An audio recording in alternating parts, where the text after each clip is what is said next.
2024 ലോക്സഭാ തെരഞ്ഞെടുപ്പുമായി ബന്ധപ്പെട്ട് രാജ്യത്തെ എല്ലാ സംസ്ഥാനങ്ങളിലും കാര്യമായ പ്രവർത്തനങ്ങളുമായി മുന്നോട്ടു പോകാൻ ഒരുങ്ങുമ്പോൾ കോൺഗ്രസിന് പാളയത്തിൽ നിന്നുള്ള പടയെ നേരിടേണ്ടതുണ്ട്. പ്രത്യേകിച്ച് പഞ്ചാബിലാണ് ഇപ്പോഴത്തെ പ്രധാന പ്രശ്നം.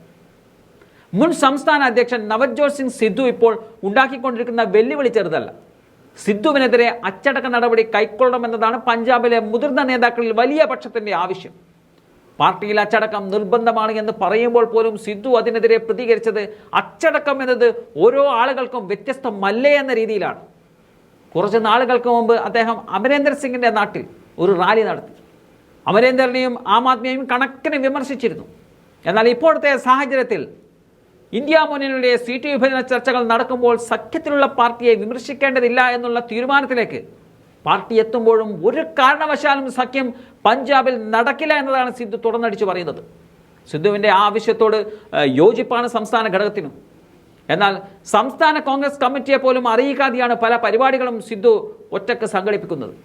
ജനുവരി 21 മോഗയിലും ജനുവരി 24 കർത്താർപൂരിലുമാണ് സിദ്ധു ഇപ്പോൾ റാലികൾ നടത്തുന്നുവെന്ന് പ്രഖ്യാപിച്ചിരിക്കുന്നത്. എന്നാൽ ഈ ദിവസങ്ങളിൽ സംസ്ഥാനത്ത് സന്ദർശനം നടത്തുകയാണ് പഞ്ചാബിൻ്റെ ചുമതലയുള്ള ദേവേന്ദ്ര യാദവ്. പക്ഷേ സിദ്ധു റാലിയുമായി മുന്നോട്ട് പോകാനാണ് തീരുമാനം.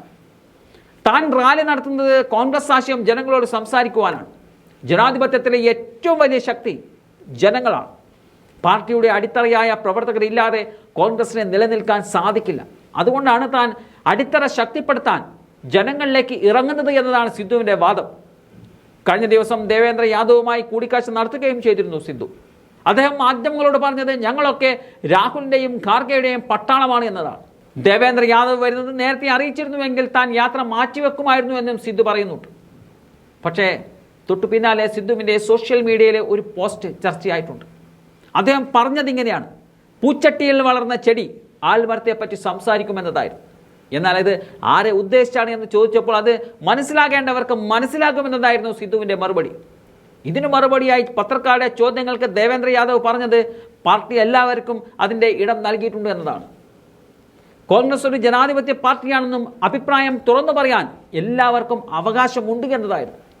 എന്നാൽ പാർട്ടി അച്ചടക്കത്തിന് വിരുദ്ധമായി ആര് പ്രവർത്തിച്ചാലും അയാൾക്കെതിരെ നടപടി ഉണ്ടാകുമെന്നത് ഉറപ്പാണെന്നും അദ്ദേഹം പറയുന്നുണ്ട്. വീണ്ടും ആവർത്തിച്ചുള്ള മാധ്യമങ്ങളുടെ ചോദ്യത്തിൽ ഇത് സിദ്ധുവിൻ്റെ പത്രസമ്മേളനമാണോ എന്നുള്ള ചോദ്യമായിരുന്നു യാദവിൻ്റെ ഭാഗത്തു നിന്നും ഉണ്ടായത്. അപ്പോൾ ഏതാണ്ട് പഞ്ചാബിലെ സ്ഥിതി വ്യക്തമാവുകയാണ്.